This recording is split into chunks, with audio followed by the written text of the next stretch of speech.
Hey, you all. Welcome back. Y'all already know what it is. You see the title of this video. This is Love and Marriage Huntsville, Season 3, Episode 4. Before we get into it, you all, this is my second video of the night. It's a little past 11:20, darling. So I have one more video, and that's Beverly Hills. I'm going to try to make these short, but every time I say that, they're never short. But thank you all for your birthday wishes. I had such a magnificent birthday, and from the bottom of my heart, thank you so much for your B-Day wishes. My actual birthday was Friday, August 6th. So shout out to all the Leos, Leo gang, Leo season. Shout out to us, the queens and kings of the jungle. We love it. So yes, shout out to Leo gang. But anyways, let's go ahead and get into it. So I'm not going to pick up right where they left off. I'm going to go a little bit back because I didn't review the last episode because of, Leo season. But I'm going to pick up with you, Tiffany. Tiffany, you trifling as hell. You in that tacky, dry, matte red lipstick and your thinning edges. You should be ashamed of yourself to bring up at that table that Monster was vaping. Apparently it's true, right? We find it out later on. We'll get there. But why did you as an adult feel it necessary to talk about a child's business? And baby, you lucky I'm not Maurice or Kyle, because I would be waiting for you, in the words of Wendy from Disky Divas, because I am waiting for you, okay? I would be waiting for you. You're not supposed to purposely embarrass children. Matter of fact, Tiffany, that's none of your business. Your son's running around telling you what Monster did, what they doing, because baby, they ain't innocent either. Ain't adults and children. All of us have made mistakes, will make mistakes, and have done stupid stuff, and will do stupid stuff. So your children running at the mouth telling you about Monster, but you ain't telling us what they've done, because they're not perfect little angels. I can look at your receding hairline and tell that, mama. But anyways, so then Tiffany says she didn't know Destiny, right? She don't know none of these people, but she know all their business, right? Right.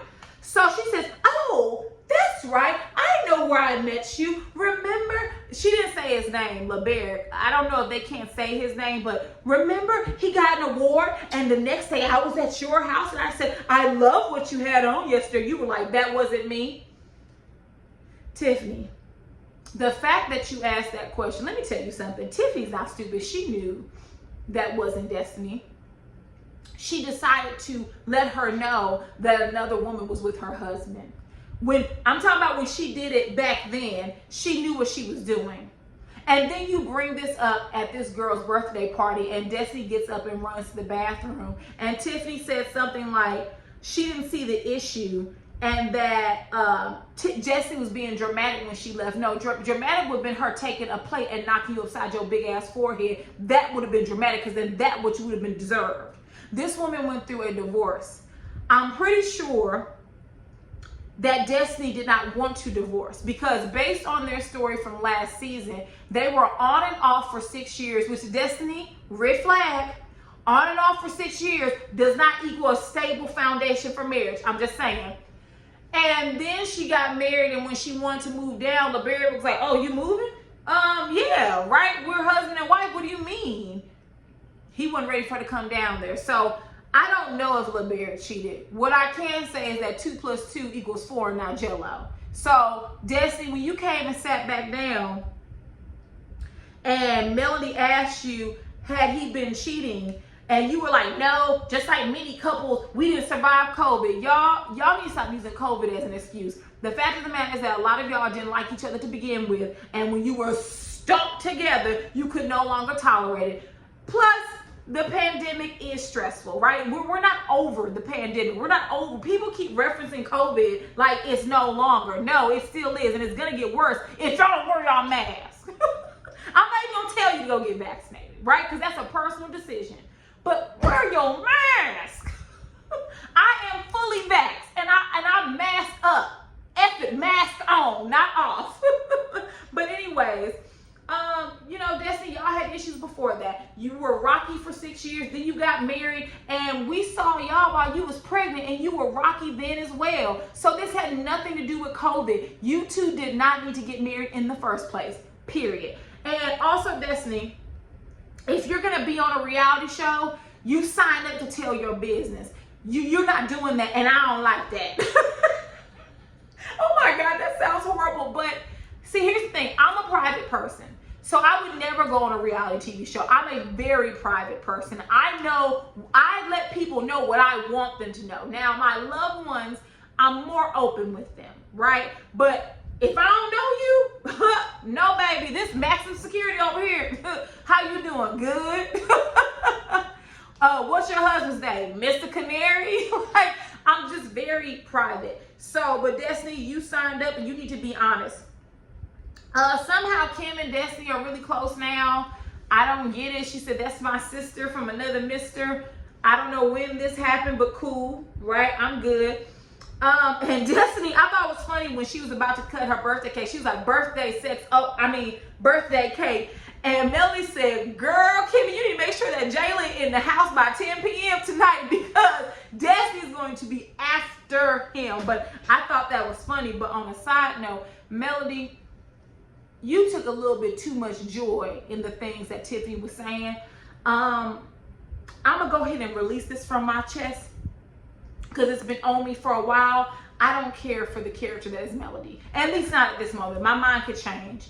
I am completely sympathetic to what Marcel did to her. I am not one of these women that's rooting on Marcel. Marcel is a goddamn fool. And I don't care if they got into an argument every day in their marriage. You divorce and go your separate ways. You don't cheat on this woman and then create another life outside of y'all union. Like, one, that's hella dirty to Mel and it's hella dirty to your child. You doing that child and Melody wrong. And so I'm not, in the words of Melody, I'm not checking for that. I'm not checking for that. But Melody, I'm not checking for what you did at that table, right? Tiffany is your friend. You're supposed to check her when she get out of line. Her talking about children and people's marriages, and then she gonna lie and talking about, oh, that was years ago. And Kimmy said when he won the award, that wasn't years ago, which means it was recent. So you trifling, Tiffany, and I really don't want to see much of you, but here we are, we stuck with you. Moving on. Next, we see Marcel and Tisha, and baby, I'm not gonna be spending and wasting my time on them. So Marcel finally gets into town, into Houston of all places, the home of the socialites, but ain't nobody got nothing going on. He gets there and Tisha answers the door with lingerie or lingerie on. Baby, let me tell you something. I would be very boring if I was on a reality TV show, because if you think I'm going to put on lingerie and open the door with one of my titties out, no ma'am. I'm not, that's a little too much for me. But Marcel was interested for 5 seconds and it was back to business. Like, baby, he wasn't paying Tisha no attention. He talking about chocolate in a bottle, which terrible name. Black chocolate in a bottle. I didn't realize until the end of the episode that, of course, black is their business, and then chocolate in a bottle is another business owned that's black owned. I didn't realize that. Horrible name. I don't know why they didn't create like black, chocolat. I don't know why chocolate black. I don't know. That sounds stupid too, but they could have came up with something better than black chocolate in a bottle. Okay, but anyways, Tisha, you're on a business trip. Marcel and Maurice, them Scott brothers, are only about business. That seems to be the only thing that keeps them warm at night. And so I don't know what you expect. This is not a romantic vacation for you and Marcel.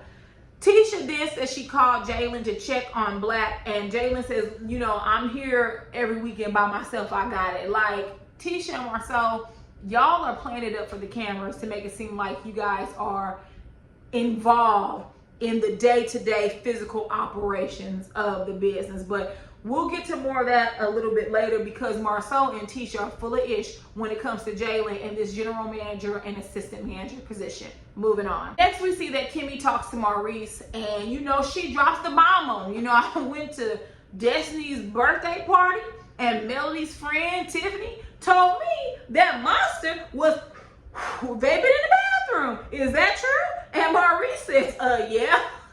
What? Maurice, you didn't tell Kimmy that Monster, which by the way, I hate his name. Because Maurice goes into this long soliloquy about how Tiffany is paying him as a derelict, or she's stigmatizing him, and she's stereotyping him. But baby, ain't nothing worse than that Monster. Like literally, when they showed the preview from the next episode, and Monster's sitting there like this, I said, "Oh, he's a monster." I said, "Uh-oh," but like, I know, like. In real life, you all, no one calls me by my real government name.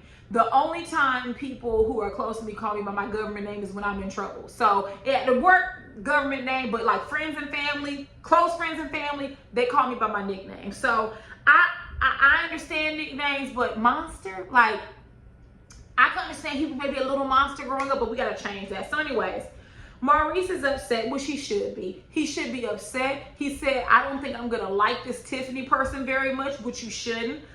But there should be nothing that occurs in Kimmy's and Maurice's house that Kimmy is completely unaware of.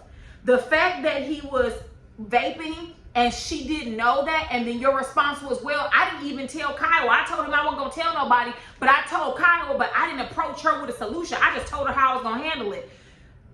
I don't know what's wrong with these Scott men besides them being misogynists. But how do you, Maurice, not even go to the mother of Monster, of Maurice Jr., Junior? We're calling the boy Junior. How do you not go to Junior's mother, Kiowa, and talk to her about resolutions to this issue? You just told her about it and told her how you going to proceed because you're a man, right? Stupid as hell. So Kimmy was telling him, she said that basically in order for this to be prevented, you need to spend more time with him. Right now, life is very imbalanced. And Maurice says that, she said, you need to talk to him. He said, well, I didn't think I need to talk to him about this stuff till high school. Listen, let me tell you something. The world is different. Like literally, the only reason why I'm on TikTok is to stalk my nieces to make sure ain't nothing going down that's wrong. But let me tell you something about TikTok. The world is, I don't know what to think. Like every time I get on TikTok, I be like, this is some bullshit. Like literally, TikTok, I don't know who can watch TikTok all day. There's some fun aspects and interesting aspects, but I am weirded out by there's a whole woman who ain't got no teeth. She look like an 80-year-old woman. She popped teeth in her mouth and put on makeup, and she looks totally different. I have never been so alarmed in my life. I've seen some of everything on TikTok that I really did not need to see. So the world is a different place, Maurice. You need to start talking to your children as early as possible. Kimmy says that the situation, like him working, is imbalanced. He doesn't have time for anything else. Y'all, is there a fly in my house? There's a fly in my house. Ugh. I just want to get through these videos. Anyways, y'all see a fly, y'all know what it is. I'm going to handle it after this, I promise you. I promise you, everything tries to stop me from doing videos. Well, anyways, Maurice begins to raise his voice, and he was like, well, how long it's been imbalanced? Kimmy, your answer to that was that it's always been imbalanced. Kimmy says that she's accepted the imbalance on her end because they don't get to spend quality time together. She says they don't have a honeymoon. Maurice's response was, I told you to book the honeymoon, decide where to go and book it and I'll be there. That's not the way that works.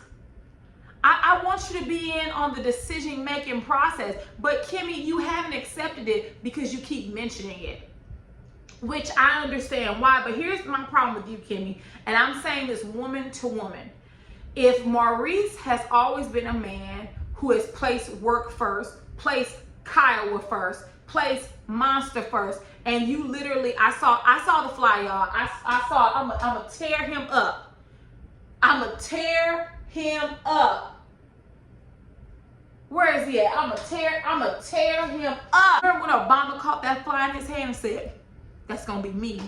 Mark my words. But anyways, Kimmy, woman to woman, if if the imbalance has always been around, it took you all 7 years to get engaged, and you witnessed those red flags, why did you proceed with marrying him? Because at that point, you knew you were going to be last. I mean, was there a reason for you to think it would change? Other than his words, was there a concerted action to change? Because I have news for you. Maurice is an entrepreneur. He was in law school. After you graduate law school, you become a lot busier than you were even in law school. I know it's hard to imagine. But I don't know where you thought that he was going to pick up the balance that he hasn't had for 7 or 8 years. You then say to him that he doesn't listen to you about child rearing, and that you're on a need to know basis. When Kimmy told Maurice that she was on a need to know basis, he laughed because it was true. All of these things you knew in 7 years. It took this man 7 years because he was waiting for the other shoe to drop. As if his funny looking round head Mr. Clean Self is cute and important and he's perfect. He was waiting for the other shoe to drop. And in 7 to 8 years, you knew this man did not have a work-life balance.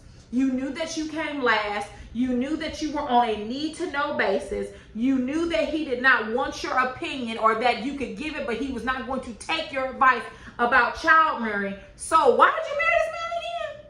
Sounds like a match made in hell. Maurice says that he's a successful black man and he knows how tight the rope to walk is, and he's the only one that can guide Monster. Define successful, right? Because are you financially successful? Sure. Are you emotionally successful? Mentally, spiritually? Are you sound? Are you peaceful? Are you happy? Are you fulfilled? Because in one breath you said you're successful, and in the next breath you said, I don't work until 3 o'clock in the morning and get right back up at 7 or 8 because I want to, I have to. So why do you have to do it? You're this rich, successful entrepreneur, right? You've had all these businesses and they still haven't turned a profit to where you don't have to work those type of hours? Okay. Okay. So Maurice says he wants all of them, being Kiowa, her husband, and then him and Kimmy, to meet up with them, to have everyone involved and to discuss, how they're gonna move forward. So we'll get to that later, because Maurice, you really showed your behind, and not only did one shoe drop, but all of them was dropped right on Clean Out the Air. Moving on. Next, Marcel and Tisha, while they're in Houston, they meet with his Uncle Mike and his wife. I couldn't remember his wife's name. I think they were at Lucille's, which is a black-owned restaurant. Lucille's has wonderful sangrias and mimosas, and they have the best fried green tomatoes. Their chicken, I prefer the Breakfast Club's chicken, or if I'm eating out, of course, I can cook my tail off, so I prefer mine or my mama's chicken. But I feel like their fried green tomatoes are like top notch. But anyways, so they meet with Uncle Mike. And the purpose of the meeting is to get on board with this project of Scott Manor. They want to build it, but it's been a lag. And Marcel basically puts the lag on Uncle Mike. And let me tell you something. Whenever you see an old black man lean forward, like literally lean forward, he said, oh, this is what you want to do? You want to do this right here? Baby, he was going to let go and let half on Marcel. Marcel is lucky that Uncle Mike held his tongue, because he was like, the holdup isn't from me. It's from the other side of the table. You want a 2-story closet. You want this huge garage. Well, every time you decide to change something, we have to change up. And it's going to take time, why does Tisha need a 2-story closet? It's not like she can dress. We saw when she wore the chocolate in a bottle party the next night. Had a gold lame dress on. When did we start wearing gold lame dresses? Oh, that's right, because Melanie wore one at the reunion. But anyways, I found that funny that she needed a 2-story closet. I said, what in the Married to Medicine hell? What in the Toya hell? Girl, everybody does not need a 2-story closet. Can't none of y'all dress. None of y'all are spectacular dressers. Now, if that was Mia, okay. who else dresses really well on these shows? Doreen. If Doreen says she had a 2-story closet, I'm like, well, I can see it. You know, she appropriates her dressing skill from Black and Asian women, but I can still see her having a 2-story closet. Real Housewives of Atlanta, Portia. Y'all know Portia is my favorite, but if she said she had a 2-story closet, I'm like, well, the girl do be dressing, so I can understand. But Tisha, no, you don't need one. Uncle Mike's wife asked about if Kimmy and Maurice are going to join Scott Manor, and Tisha basically said like, no, but don't tell them our plans because we don't want them to outdo us. Tisha, you can build your house up to perfection. All they would have to do is take one look around. They could still outdo it if they wanted to. At this point in life, if you're building a manor, it shouldn't be about who's outdoing who. Maybe they have a friendly, because it ain't never friendly, a friendly, you know, sibling, rival, but at this age, give it up, move it on. Next, we see Kimmy and Jalen. Jalen purchased a condo, his first condo, and so now him and Kimmy are gonna do a project together. They're going to renovate it, and she's just walking around showing them all the stuff that's gonna cost money. But I think this is too cute. I love that a Black mom and a Black son are going to work on a property together. I love that Jalen owns it. There's nothing wrong with home ownership as long as you're ready for it. I am here for a young Black man owning a home, renovating it, living in it for a few years, and then maybe he's able to sell it for more than what he invested and purchased it for. So I'm here for that. So while they're there, they talk about Black. And because I didn't review the last episode, baby, Jalen read Marcel and Tisha down. When he said Marcel wants me to be slick like him or sneaky like him, whatever word he used, I fell out of my chair because, baby, Jalen pegs you right. He pegs you right. And so he tells Kimmy that he feels overwhelmed and that Tisha and Marcel are never there and they didn't train him. Kimmy says, well, none of us thought Marcel was going to train you. Kimmy! Ask his mom if you thought that, if that was the conversation that you and Maurice were having. Why didn't you tell him, listen, son, I think this may be a great opportunity, but here's the thing, Marcel and Tisha aren't going to train you. You're going to have on-the-job training. Are you sure this is something you want? Now, here's the thing. Jalen could have said yes, but I don't think he realized all that it entailed. I remember when they announced that they were going to have Jalen as the general manager, I thought to myself, why don't they have him as the assistant manager and they bring in a general manager, and so he can shadow them, he can learn all of the tools of the trade, he can learn the ropes, and they're not being issued. But that's because Marcel and Tisha think they slick. You knew you didn't have 6-figure money for a general manager. And so I don't know how much you're paying Jalen, but it's probably pick and spence to what you would what you would hire for someone who has 10 years of experience being a general manager, even 5 years of experience. You would not pay someone who has 5 or 10 years of experience the same amount that you're paying Jalen. I would be surprised if Jalen is making $70,000 a year. I'm just saying, Marcel and Tisha don't fool me. They ain't slick. They ain't slick. They're using him and hiding it under we're family and it's legacy and it's generational wealth. But how can it be generational wealth if you're overworking and overpaying and you're not training him? Because part of this issue is that you're not setting him up for success in the future. If he was to go to a different job and he put, you know, I'm the general manager or was the general manager for Black, and they hire him to be that for their restaurant, they're going to find out he lacks the skill. Because truth be told, Maurice and Tisha, you don't know what the hell a general manager is supposed to do. You just didn't want to spend money on one. But anyways, Jalen says he feels unheard. They've hired, or they're going to hire an assistant manager to show him the ropes, which is ass backwards. Jalen should be demoted or transitioned into being the assistant manager. He should take a step back. That's how you say it in corporate America. He should take a step back, allow someone to take a step forward and show him the ropes. Because really that's what he wants. Even Kimmy said they should have hired an assistant manager. They should have hired your son, assistant manager, and they should have hired a general manager to show him the ropes. Jalen said that they constantly blame him for everything that goes wrong, which I can see Marcel and Tisha doing that. They seem like those type of petty people where anything that goes wrong, we're gonna blame it on the guy that we didn't train because they don't know what they're doing. I mean, hell, Tisha just graduated with her second master's and she hasn't been working for a long time prior to that. So he said Tisha tells him one thing and Marcel tells him another. And that's when Kimmy was like, well, they're not on the same page. Exactly. So if they're not on the same page, the two owners, what am I supposed to be? So good luck, Jalen. If I was you, I would get the hell on away from Black. Moving on. Next, we get to the launch party for Black. Listen, not much here. I told you all, I hate the name Black Chocolate in the Bottle. I don't care who came together and who's merging. It's a horrible name. This event is doing COVID, by the way. No masks, no shields, just everyone talking as if we don't have, but you know what, never mind. I'm not gonna go there. Not because the governor of our state is a foolish man and he has banned businesses from requiring people to wear masks. Like just an evil, demonic person. I don't use those words loosely.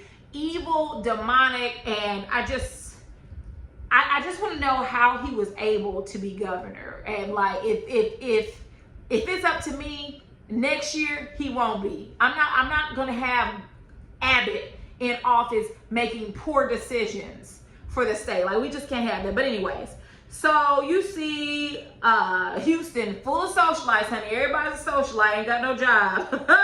Nephew Tommy comes and talks about how great Midtown is for the area. Yeah, Midtown cool, but Midtown got a lot of racist bars down there. So be careful. Because if they have racist bars down there, what you think the police doing down there? Okay, just let you know. So then Kyra and Marcel.